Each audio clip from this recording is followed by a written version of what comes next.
Welcome to another scriptural study. In fact, another scriptural calendar and empirical astronomical study, in which we will focus on the upcoming lunar eclipses. Yes, the first day of the first month of Abib will have an eclipse, occurring on the pagan day of May 5th to May 6th. As well, on the first day of the seventh month, as we go into the turning of the year at the festival of ingathering, so to speak, which will occur on the pagan day of October 28th to October 29th. So, we utilize the signs from the sun, moon, and stars as per previous scriptural study videos. And we include lunar eclipses as part of that package of signs, if you will, scripturally, to help us number our days to bring our hearts to wisdom. Again, when we go to the book of Bereshih, or Genesis chapter 1, verse 14, the signs are plural. It's not a singular word. It's a plural word, more than one sign. So we're going to focus on the first day of the first month from Bereshih chapter 8, verse 13. That first day of that first month, that ark hit the ground. This is why the Mashiach, or Messiah Yahushua, in Yahuchanan, or John chapter 5, verse 1, went up to Jerusalem on the first day of the first month, well in advance of preparation day, the 14th day of the first month of Abib. And then unleavened bread obviously was consumed all the way up until the 21st day towards the evening, as we can read in Shemoth, or Exodus chapter 12, verse 18. As well, when we look at this, it is all backed up. The sun, moon, and stars, and the signs they provide, are embedded in the writings of Moshe, now known today as Moses. Please stop the video. Or better yet, take the time to number your days out for yourself. It's a great exercise. Or just download this visual in the description box of this YouTube video. We also will look again at the first day of the seventh month, Trumpets, which obviously prepares us for Yom Kippur, the Day of Atonement, and the sign that the sun, moon, and stars produces from evening to evening on the 9th to 10th day of the seventh month, all the way up to the 15th day to the 22nd day of the seventh month. Yes, the festival of ingathering at the turn of the year. Many people regrettably confuse the Tekufah and the turn of the year as being one event. They are not.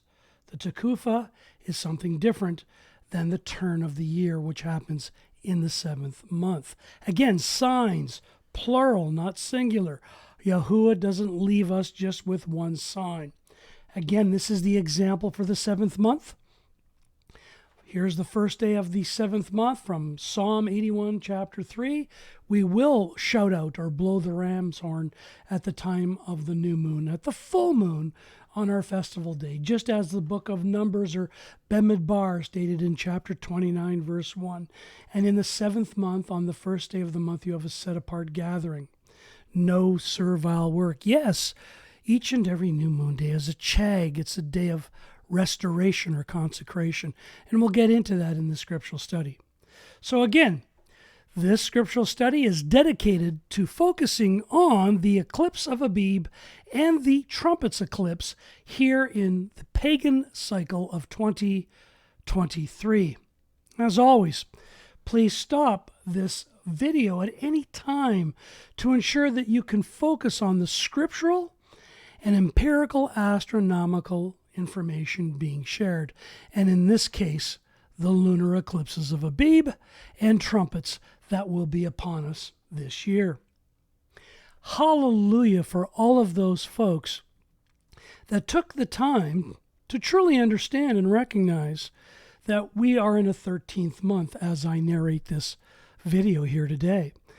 And hallelujah for those folks that well over 7 years ago knew about the 13th month, all the way back in 2018 as well, as per these two clips, and in 2021 as per these two clips, and the latest clips that we just shared here in 2023.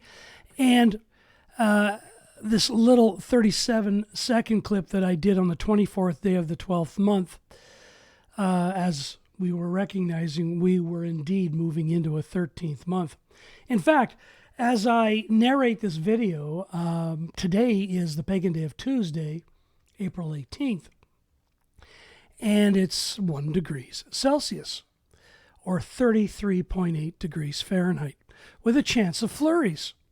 And this evening, it'll be below -1 degree Celsius, which is 30.2 degrees Fahrenheit. Again, chance of flurries. Hallelujah for the very few who observe all of the signs for a 13th month, rather than the many who allow men and women that are still imprisoned with world religious traditions that non-scripturally intercalate. Intercalate means to add and or take away signs from our Father of Lights, which he provides for us to tell time. So very basic.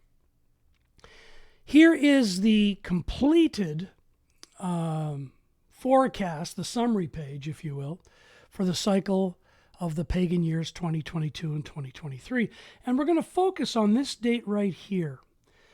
So, as you can see, the 20th of May will be a total solar eclipse in these locations in the Southeast Asia geographical area, Australia, the Pacific Indian Ocean, and Antarctica.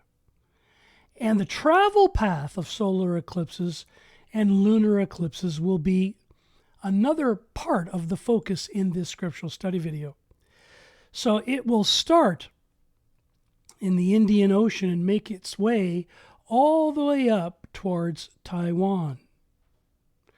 Yes, the Taiwan Strait. Now think about that for a moment as we get prepared for the latest eclipse that will be upon us from a total solar standpoint. We're going to come back to this and the significance of this because an eclipse never comes alone. This little excerpt is from timeanddate.com and explains a solar eclipse always occurs about 2 weeks before or after a lunar eclipse. Usually, there are 2 eclipses in a row, but other times there are 3 during the same eclipse season. So let's keep this in mind as we go through this study because it will be very important in regards to what lunar eclipses and scriptural signs provide over and above the ability to number our days. Again, stop the video at any time as we will be sharing high amounts of scriptural and empirical astronomical information with the intent to focus on these upcoming lunar eclipses. This video is also in the same vein and or theme of preparing for ABIB and the turn of the year as we did a year ago in 2022, 2021, Trumpets and the turn of the year, and let alone almost 5 years ago, what is ABIB and the true turn of the year. It's the same subject matter as it relates to the sun, moon, and stars and what they do consistently to tell time year after year. So this is that next offering, if you will. And as always, we are extremely confident in the writings of Hanok as they are fully aligned to Moshe's writings and the rest of the prophets. But more importantly, fully aligned to what the sun, moon, and stars do. So we are going to look at this lunar eclipse that's going to occur in Division 1, Month 1, the first day of the first month of ABIB, which is in Portal 4. Hanok called this the Great Portal for many reasons. And we are then going to focus on the lunar eclipse that will occur on the first day of the 7th month. Yes, month 7 in the 3rd portal, as described by Hanok. And we're going to focus on the leaders of the stars and those whom they lead. They lead the moon and the sun. And they help us to understand when we enter a portal out of the 6 in the east and the 6 in the west, because they all follow each other in accurately corresponding order. So let's get into this study in a little bit greater detail, because we trust Hanoch's writings just like the Mashiach, Yahushua, the Messiah, the Anointed One of Yahuwah. He quoted Hanoch, and Hanoch's writings are censored. They're removed, especially in the circles of world religions. But let's talk about the Mashiach, the Messiah, Yahushua, and what it means to get prepared for the first month of Abib. I'm going to quote Ibram, or Hebrews chapter 10, verses 1 through 18, from the ISR 1998 translation. And I quote, "Then Yahushua said, 'See, I come to do your desire, O Almighty Father, Elohim. By that desire we have been set apart through the offering of the body of Yahushua Mashiach, once for all. And indeed, every priest stands day by day doing service and repeatedly offering the same slaughter offerings, which are never able to take away sins.' Again, the temple has been removed. We are the temple now. There is no need to offer up a lamb, a physical lamb. There's no need to do that. The Mashiach Yahushua was that final offering once for all." I go on to quote verse 12, "But he, Yahushua, having offered one slaughter offering for sins for all time, he gave up himself freely, sat down at the right hand of his Father Yahuwah. For by one offering, Yahushua has perfected for all time those who are being set apart." Notice the words, being set apart, in motion, in process of being fully restored, renewed. And many people do not realize what wonderful news this is. This is the Besorah, the good news, that we are being restored. None of us are perfect here and now. He was the only perfect offering, the perfect lamb. The lamb is the lamp. The lamp is the word. So this is the focus of this scriptural study, and these lunar eclipses produce signs to prove this fact even further. So again, back to this summary from the pagan cycle of 2022-2023.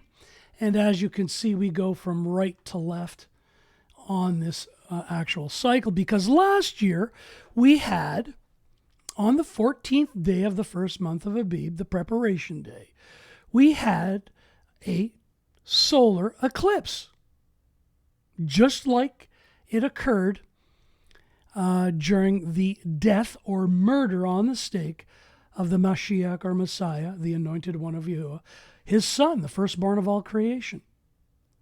And as we know, we shared this, why all world religions and people still associated to the traditions of world religions rejected it.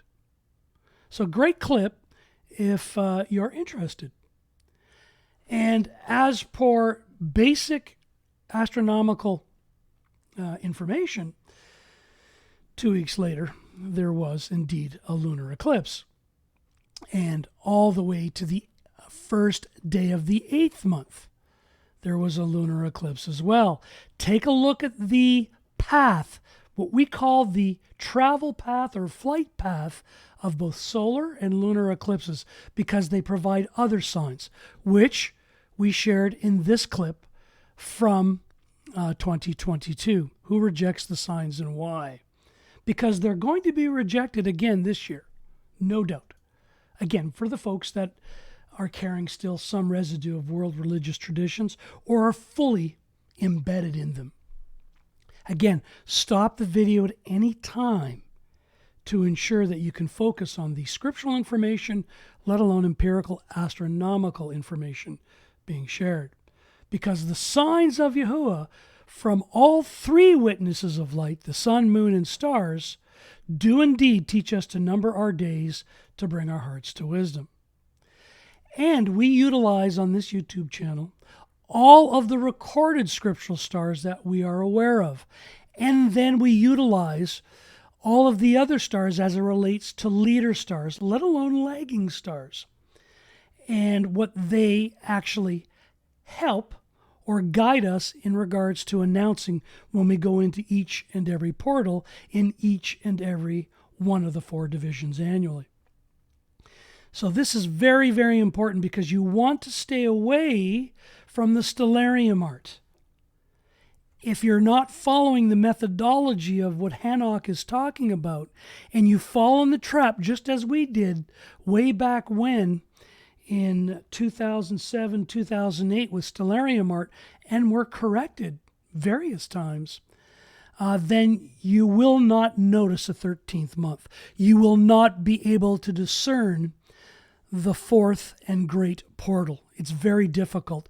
And we made tons of mistakes from 2004 all the way to 2008, and we debated this vehemently, but no more.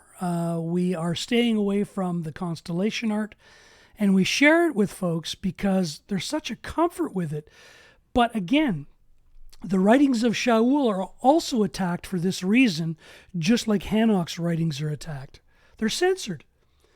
And Shaul said, claiming to be wise, they became fools, and changed the esteem of the incorruptible, almighty Father of lights into the likeness of an image of corruptible man, and of birds, and of 4-footed beasts, and of reptiles. And there's the breakdown. There are 88 constellations. There used to be only 13 originally, or Mazzaroth from a Hebraic standpoint. The Greek calls it zodiac, and a zodiac in Greek means the way in English. So let's get rid of the constellation art because none of us can observe that with our eyes, let alone film and photograph it under the dome in creation when we are numbering our days. So as an example, here we are the night before New Moon Day, going into the first watch for the first day of the first month of Abib, which is the pagan day of May 5th, the night before first watch. Spica is leading the moon. Last month, Zavijava, Alzania, Parima, they were leading the moon. That's a 13th month. The 4th portal is easy to understand and or discern if you know the lead stars. So this is why this will be a first day of a first month. That basic. And as you can see there, Spica, let's go all the way towards the dawn, shall we? And there's the moon, there's Arcturus, Spica's up there, there's Ursa Major pointing to the North Star. We're now coming towards the 2nd, 3rd watch. The moon's highest in the sky, and as we get close to the dawn, there's the moon. Spica is still leading. Isn't that great? And by the dawn, there we have Spica, the light on the lampstand, the witness of Mashiach, Yahushua, the light on the lampstand, Matthew 5, verse 15. So if we take off the ground and so forth, we'll look at Hamal, and by sunrise, Hamal will rise. It's the morning star. Hamal is the lamb. Spica. This is called the spectrum in astronomy in regards to understanding how this clock works. So some people utilize this as the 12 and some people utilize this as the 6. I don't like to refer to human analogies. They can muddy up the waters. But welcome to the first day of the first month of Abib on the pagan day of May 6th. So it's that basic. And as everyone is aware from this YouTube channel, we forecast. And as you can see, the moon greeting the sun at sunset is a great witness, but it doesn't work for everyone, everywhere, every month. And it will not do so here in this first day of the first month of Abib once again. But the moon will greet the sun both at the dawn and sunrise for everyone on earth for this upcoming new moon. And then, of course, the 180-degree witness, the light on a lampstand, because the sun really never rises or sets. If you understand Tehillim or Psalms chapter 104, verse 19, he made the moon for appointed times. the sun knows it's going down. Going down means portal, and it's an entry point. So again, Hanok comes into play, and his writings are extremely valuable from a realistic astronomical standpoint. And then there's the light itself in regards to when the moon, that light on the lampstand, becomes fully 100% illuminated, and for the total time period up to its midpoint and its finish. And for this ABIB, all of us all over Earth will experience 9 hours and 46 minutes of fully illuminated light, which we will experience as well a lunar eclipse in certain locations. And we'll get into why the flight path or travel path of this latest lunar eclipse is so significant as well. Remember something else. Regrettably, the beast, the pagan Gregorian calendar, starts their day at midnight, and they split up the days of Yahuwah. Remember, Yahuwah's days start at the dawn, and it's one day from dawn to dawn, the day period and the night period, which Hanok breaks up into 18 parts. But Gregorian system confuses the matter by providing two dates. They add and thus cause confusion. So we'll get more into the significance of that in a second. So obviously these forecasts are then brought to a summary page, as you can see here. And here we are with the pagan day of Saturday, May 6th. We're going to have a lunar eclipse, and it's a very significant day for many other reasons. So we forecast, we do the summary, and as you've noticed, last year we didn't provide it. We wanted people to forecast for themselves and then create their own summaries, and more importantly, get outside and test and prove them with the sun, moon, and stars, let alone possibly take film and photograph footage and share it on the process that we've always called since 2013, the carrying through sharing process as it relates to numbering our days. So we've got the feast days here. We're going to put in the first month next year, and then about 2 to 3 weeks before each new month, we'll provide that. You can request these templates by reaching out to us on our email address at family1@rogers.com. So again, a great tip, just as we received many years ago, or many moons ago, pardon the pun, get away from the constellation art on Stellarium. It is problematic at best. Get into the writings of Hanok, understand what Division 1 is, and the fourth and great portal, and the leader stars of all the portals, if you will. It will be very, very helpful. So here is that 30th day of the 13th month. People that forecast know why we have a 30th day this month. And here's the view between the second to third watch. It's at 1:40 a.m. Eastern Standard Time, my time. But again, everyone all over Earth will see Spica leading the moon. And the 180 degree mark is where the moon will be at that highest point for that particular evening. And here we can see Spica leading, and you can see Hamal with the sun. All three witnesses of light, sun, moon, and stars, including Hanok's writings, no constellation art, if you will. Again, Hanok is very, very helpful. Why censor it? Now take a look at this. So this penumbral lunar eclipse, which is basically partial, notice the travel path and what it covers. This is very important. And we'll get into this as we go through the scriptural study video, because if you know about the British Empire, this latest lunar eclipse will encompass the origins and starting point of the British Empire known as the Commonwealth. Some people believe prophetically Ephraim, which then went towards Manasseh. And we'll get into that in this study a little bit more. So again, Division 1, very, very basic. Let's talk about now Division 3, the first day of the 7th month, portal number 3. Let's get into that subject matter. Okay then, here we are, the night before New Moon Day for the first day of the 7th month, Trumpets. And as you can see, here we are at moonrise, the night before first watch on the pagan day of October 28th. And as we move forward, take a look. There's Hamal, the star Hamal. Look at that, leading the moon, as it should, the whole night through. So as we get closer to the dawn time period, there's the moon, the light on the lampstand. Hamal is leading.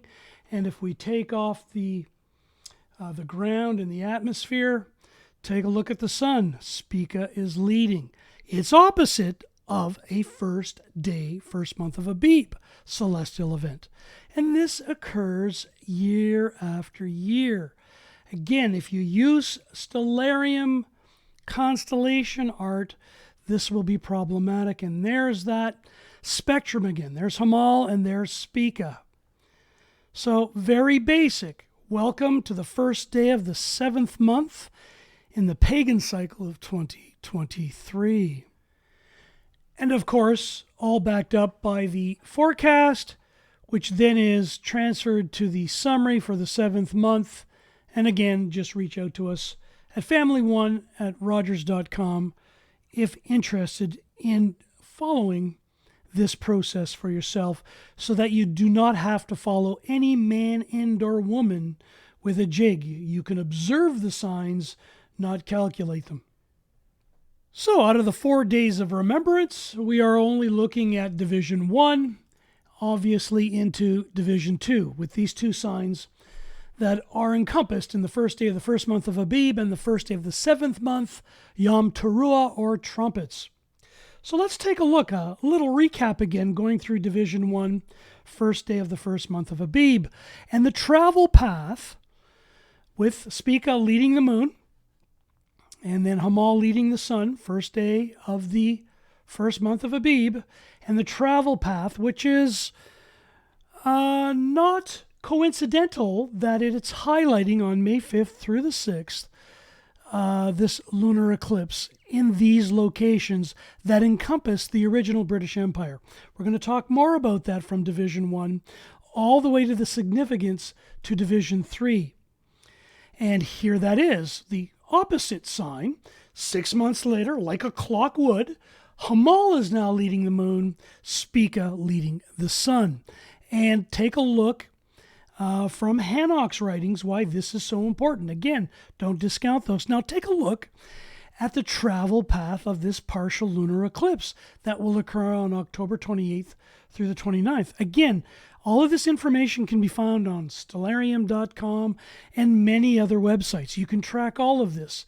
Notice this partial lunar eclipse now is larger in regards to geographical territory, now including some of North America and South America. What's so significant about that? Well, if you understand the growth over time of the British Empire, the Commonwealth, it then started to include Quebec, Ontario, and the northeastern, all the way to the southeastern border of the U.S. So why is this so significant? We're going to come back to this. Very, very important. So there is a lot of information that the signs of Yahuwah and what he provides over and above just numbering our days. We're going to get into some of that from Division 1 again to Division 3, the first day of the first month, the first day of the 7th month. So again, I'm repeating myself here. So first day of the first month of Abib, Spica is leading the moon, Hamal is leading the sun. And if we go to the first day of the 7th month, Hamal will be leading the moon. Again, it's a clock. And Spica then would be leading the sun. It's opposite of a first month. Again, if you look at the witnesses from Hanok and his vantage point, his perspective, he wasn't looking up from earth. He was looking from the heavens down to the earth, which is very advantageous when it comes to understanding the signs with the sun, moon, and stars, and the rest of the scriptural stars, including the lead stars, and again, ignoring the stellarium constellation art for obvious reasons. So here is the 12-year sample that many people are enjoying, and we released this at the start of 2013, And we've been plotting this out, especially with the first day of the first month sign and the first day of the seventh month sign. So we're going to take a look at this now in greater detail for all of these other years to see if Hamal leads the moon every year for a first day, seventh month event. And then Spica obviously would be in proximation with the sun. Is that true? Well, 2014, yes, it was. 2015, yes, it was. 2016, yes, it was. And remember, if you go on this YouTube channel under the playlists of New Moon Days, there is film and photograph footage of this from previous years. Here's 2017, same thing. Hamal's leading the moon. Here we are in 2018.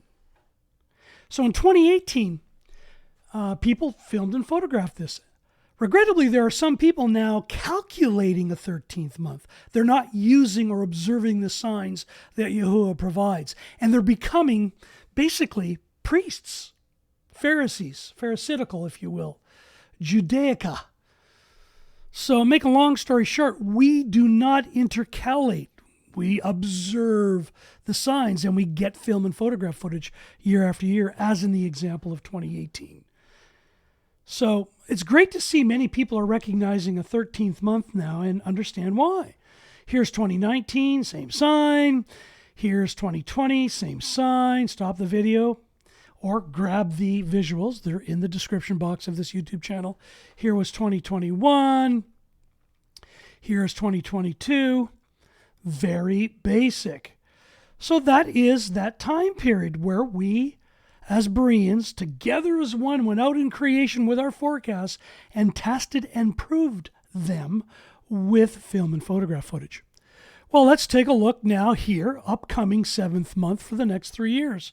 And we've already talked about the first day of the seventh month in 2023 with Hamal leading, Spica leading the sun. Hamal leading the moon, Spica leading the sun. In 2024, no different.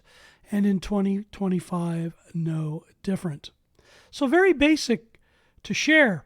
So we're going to get into other information prophetically about lunar eclipses now, especially for the first day of the first month of Abib this year that is soon upon us, and the first day of the seventh month later on this year.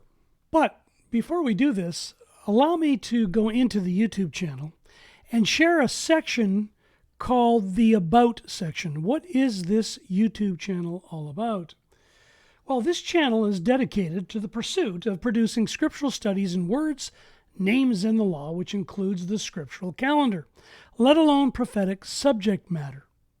The purpose of these scriptural studies is to praise and esteem the Almighty Father of lights, Yahuwah himself, the only self-existent one, the I am that I am. Because we are just Bereans, and as such we are not teachers and or leaders, as our only teacher is the Mashiach, the anointed one of Yahuwah, his firstborn of all creation, known as Yahushua, as per Matthew chapter 23, verses 8 and 9.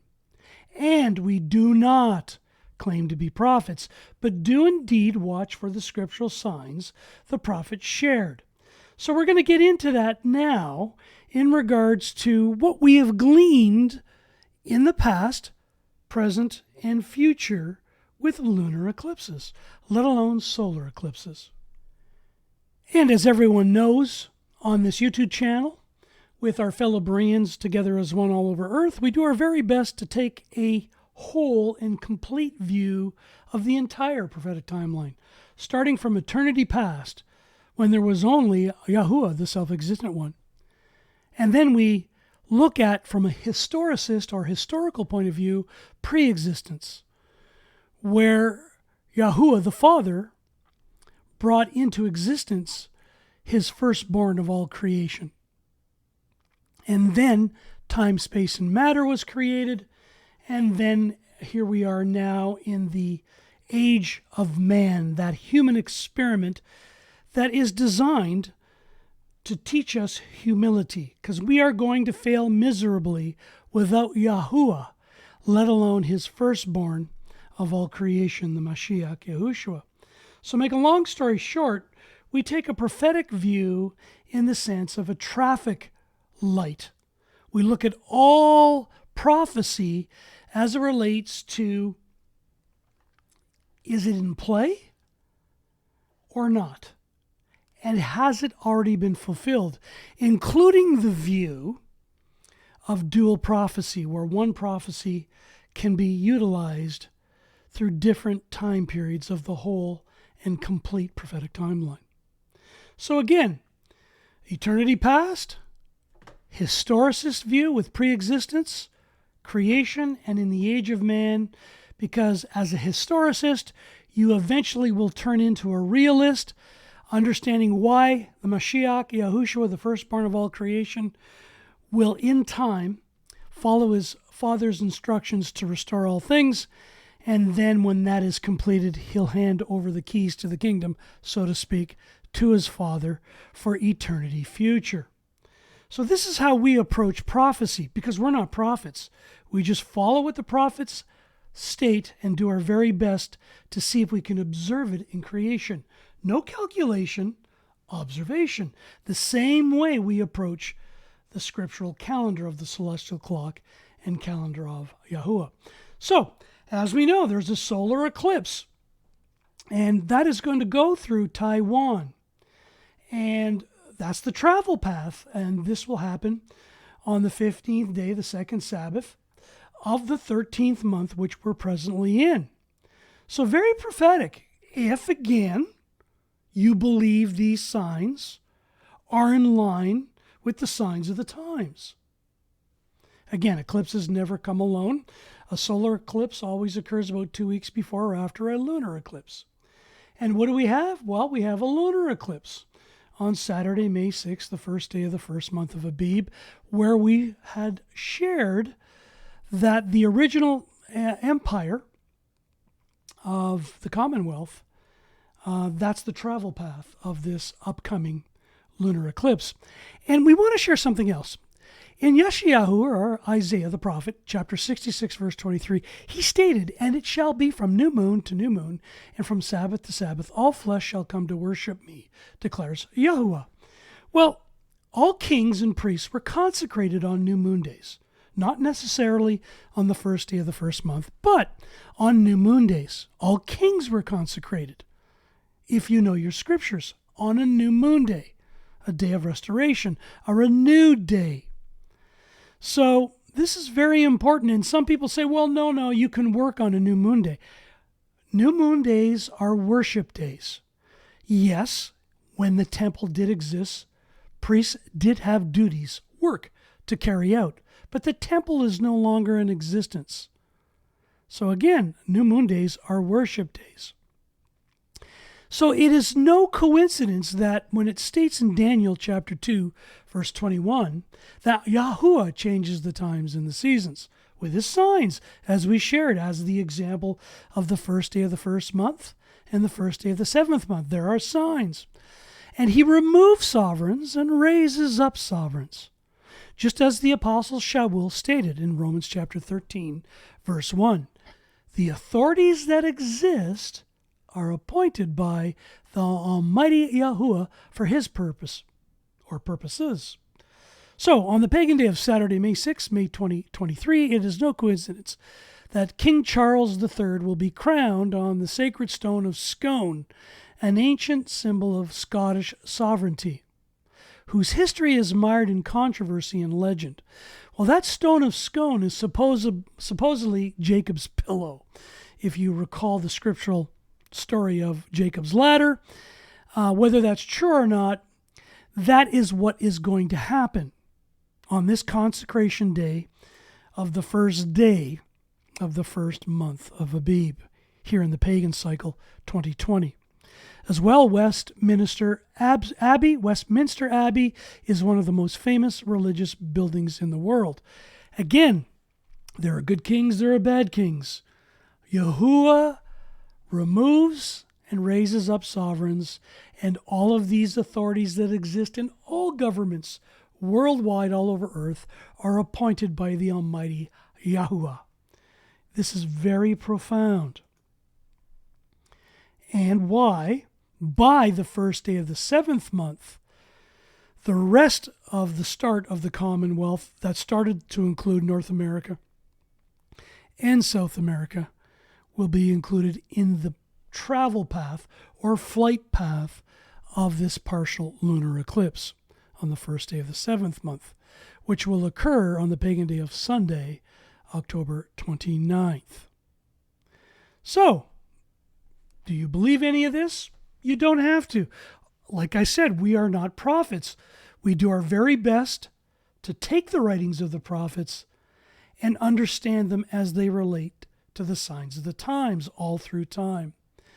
As well, many people ask, is it coincidence that on the pagan day of Sunday, October 29th, will this have anything to do with upcoming financial crisis moments? Because after Tuesday, October 29th, a one-day recovery on October 30th, the Dow regained 28.40 points, or 12.34% to close at 258.47.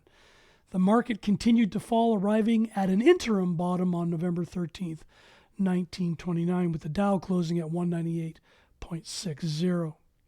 Bottom line here is there was a solar eclipse 3 days after what they call Black Tuesday and Black Friday.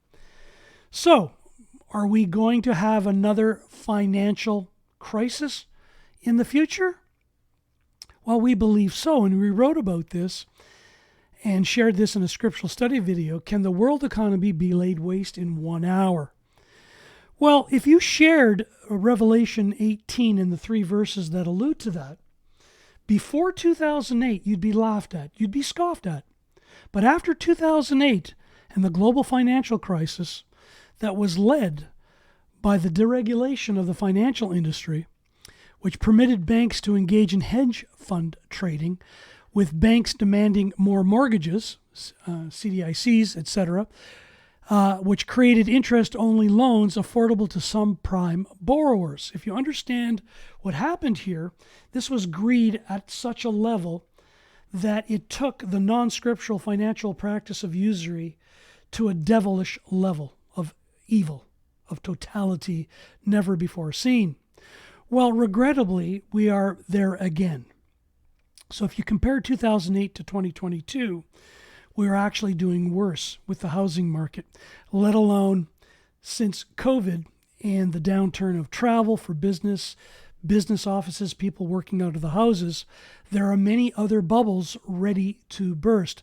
Again, we're not prophets, and even if you're not scriptural, this is basic financial reality. You cannot continue to go in debt and print money out of thin air, not backed up by a commodity such as gold, and survive. History has proven this over and over again. So again, since 2008, everyone knows that the world economy, and what a disastrous definition, world economy. The word economy stands for being frugal, frugality. We are not frugal anymore. This world borrows at a pace never before seen in human history. So can the world financial system be laid waste in 1 hour? It certainly can. 2008 has proven that.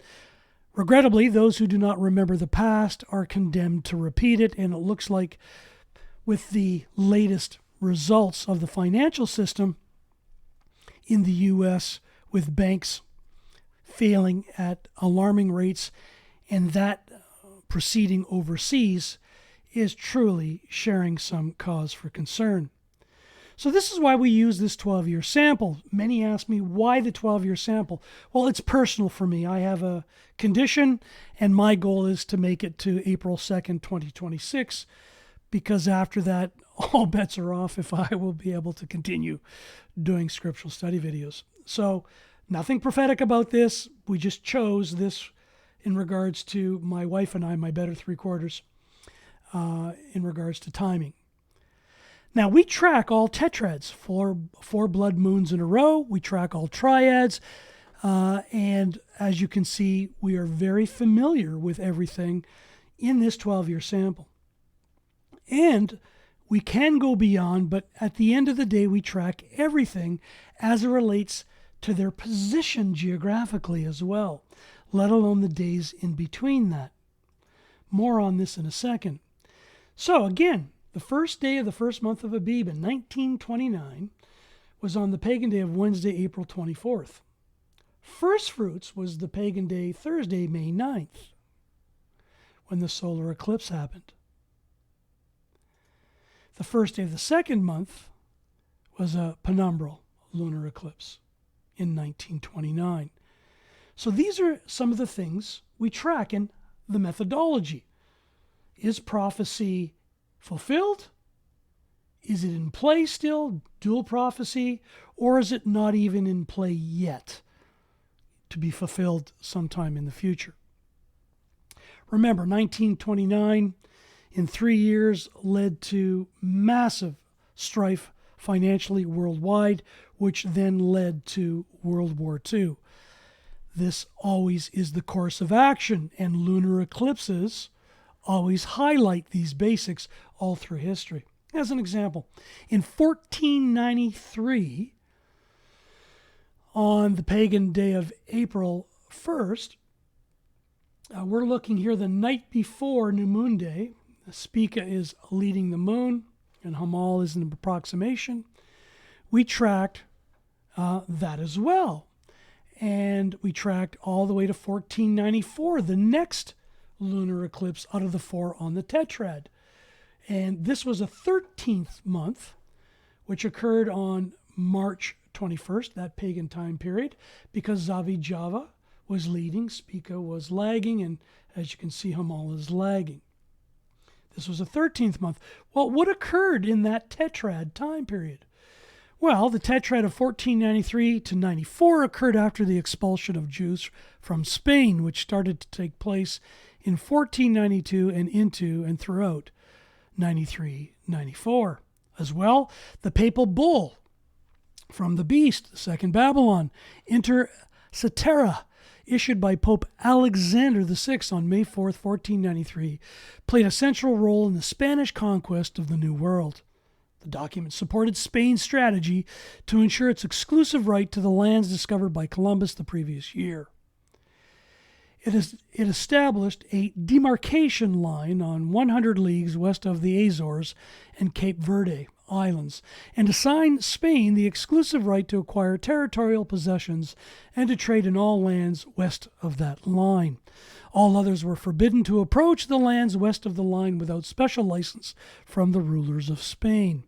This effectively gave Spain a monopoly on the lands in the New World, their New World Order at that time. During this time period, Christopher Columbus, even thought to be a Jew, traveled with 2 prominent Jews while he discovered America, which would be a safe haven for the Jews in the future. And yes, we know it's problematic in regards to identifying true Yehudites, but when we think of Israel, those who strive with Yahuwah and his way, this becomes much clearer. So this is only a tip of the iceberg in regards to sharing some of the gleanings that we look at from a full and whole, complete prophetic timeline with a traffic light approach. If we go into the tetrads of 1949 and 1950, we read much about the Christianization of Israel and the Jews in 1950s in America. The tetrad of 1949-50 followed the establishment of the modern-day independent state of Israel and the subsequent War of Independence. In 1949, Israel had its first legislative election. Many people that followed these tetrads in the past and track them, because they don't know what a true 13th month is and the difference between a first month of Abib, made mistakes. And because they're either conjunction or crescent moon believers, they get the timing of the feasts incorrect and they miss all of this. If we go to the tetrad of 1967 and 68, which coincided with the 1967 Six-Day War and the reuniting of Jerusalem as the capital of Israel, which was extremely prophetic, with the Balfour Declaration, if you read about those things, you further can understand how the Israel Defense Forces paratroopers at Jerusalem's Western Wall shortly after its recapture in 1967 was another prophetic event. Again, we are only going at a high level here, sharing certain things as it relates to tetrads. Let's take a look at the 2007-2008 tetrad. That was the Great Recession, the economic downturn that started just before 2008 all the way through 2009, resulting from the bursting of the U.S. housing bubble and the global financial crisis. What was the financial crisis? It was a preliminary view into Revelation 13 and Revelation 18. Because if you read Revelation 18, verse 10, 17, and 19, in 1 hour, this system, regrettably, will come tumbling down. And then we look at the tetrad of 2014 into 2015. There was much going on with Russia annexing Crimea and threatening the rest of Ukraine, which was a foreshadowing of where we are today. ISIS declared an Islamic caliphate.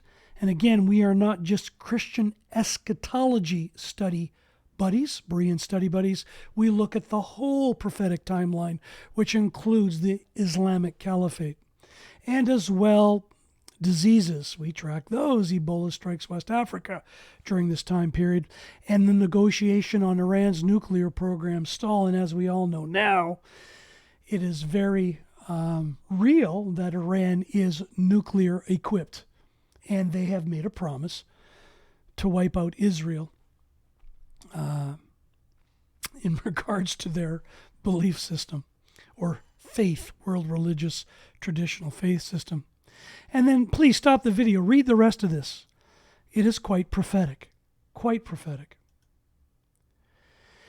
Again, all of this can be tracked very easily. These examples are from timeanddate.com, and you can go back as far as you'd like, and you can track these things. So this is just a glimpse of what we do in some prophetic assemblies with the approach of the full and complete timeline, not portions of it as it relates just to the age of man. If interested, we go through this as well. So this is prophetic Babylon, the successive reigns of Gentile kingdoms. My wife and I, my better three-quarters and I, went to Ambassador College, not physically, but we went through the male program in 1994, the mid-90s, with other Bereans that looked at the beast. And as historicist, E.B. Elliott, we studied a lot of those folks, with him included. And this chart is, we believe, is not complete. There are many versions of it. This is just one of them. But this is the type of example that taught us very early on in the mid-90s not to have the view that people do of prophecy here and now. Much of prophecy has been fulfilled. And we tried to share this with many folks, but they ignored this. They censored it to their detriment and regrettably found themselves to be self-proclaimed false prophets. So we'll continue to share these things. If you're interested in this type of material, we cover this in scriptural study assemblies as well. And what the mid-90s taught us was to go well beyond Christian eschatology. Well, why? Well, ology, the word ology is a branch of knowledge, where we get the word theology. Regrettably, theology is the knowledge of the Lord God. Theos means Lord God. YAHology are the thoughts of Yahuwah. Allow me to refer to Yeshayahu or Isaiah chapter 55, verse 6 and 9. Seek Yahuwah while he is to be found. Call on him while he is near. Let the wrong forsake his way and the unrighteous man his thoughts. Let him return to Yahuwah, who has compassion on him, and to our Almighty Father, for he pardons much. For Yahuwah's thoughts are not our thoughts, neither are Yahuwah's ways ours, declares Yahuwah. For as the heavens are higher than the earth, so are Yahuwah's ways higher than our ways. His thoughts are higher than our thoughts. So we do our very best to read what the prophets had stated, take the signs with the sun, moon, and stars, and from a historicist view into a realistic view, look for eternity from that standpoint. So historicist view is where you start. You become a realist and hopefully an eternalist is the way we view prophecy. And it's worked very, very well, especially with the statue of Daniel, which we brought up in this scriptural study video called The Fate of Empires and Daniel's Prophetic Statue. Remember, Yeshayahu said, "For a child shall be born to us." And why? Well, we read about the why in Daniel chapter 2, verse 44, Lucas chapter 1, verse 32 and 33, and the Apostle Shaul states it even more clearly in 1 Corinthians chapter 15, verse 24. Then the end, when he, Yahushua, delivers up the reign, the 1,000-year millennium, the reign, to the Almighty Father Yahuwah. He gives the keys to the kingdom to Yahuwah. When Yahushua has brought to naught all rule and all authority and power. Hallelujah. So if you're interested in that, you'll be interested in why Hebrews chapter 10, verses 1 through 18, as you get ready, prepare for Abib, to guard Abib. Again, this is all about Yahushua and the plan that he's going to carry out and fulfill on behalf of the desire of his Father. And Yahushua said, "See, I come to do your desire, O Almighty Father Yahuwah." By that desire, we have been set apart through the offering of the body of Yahushua, Messiah, once and for all. There is no need for other offerings of lamb, animals. There is no need for it. And indeed, every priest stands day by day doing service and repeatedly offering the same slaughter offerings, which are never able to take away sins. Think of the Roman Catholic Church, the second Babylon, the beast. They offer up a host every pagan Sunday. There's no need to do that. So for Hebrew Roots movement, Messianic movements, there's no need to offer up an animal, a lamb. Messiah Yahushua did that once for all. But he, Yahushua, having offered one slaughter offering for sins for all time, sat down at the right hand of Yahuwah his Father. For by one offering he has perfected for all time those who are being set apart. We're in process. Have you noticed world religions? Look at Christianity, Catholics versus Protestants. Catholics say they're saved and they're it, while the Protestants say otherwise. Look at Islam. The Shiites say, no, we're it. The Sunnis say, no, we're it. Look at Jews, Orthodox versus regular Jews. The battle is silly. We are in process of being perfected, being restored. So again, this is why we don't throw out Hanok's writings or Daniel's writings. As an example, the 177-day cycle proves that there are 29 and 30-day months, always, as it reads in Hanok chapter 79, verse 4.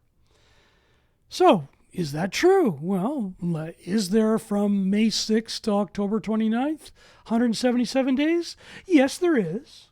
There is. Is there 177 days from these two dates in the next year coming up? Yes, there is.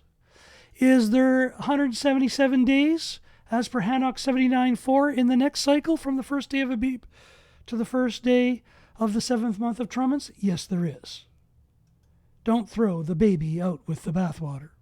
Use the signs. Observe the signs. Observe the counts of the prophets. We're not prophets. We observe what they did. We number them, and we get outside with lunar and solar eclipses to see if all of this fits. And it does. Again, world religions will reject this, and we're at peace with that. They're supposed to, here and now. It's to prove the point in regards to the journey of humility. It's not about who is right. It's about what is right. Yahuwah's thoughts, not ours. It's not a competition. It's a co-opetition. And this is why we use the scriptural stars, let alone all of the other stars, which are the lead stars without constellation art.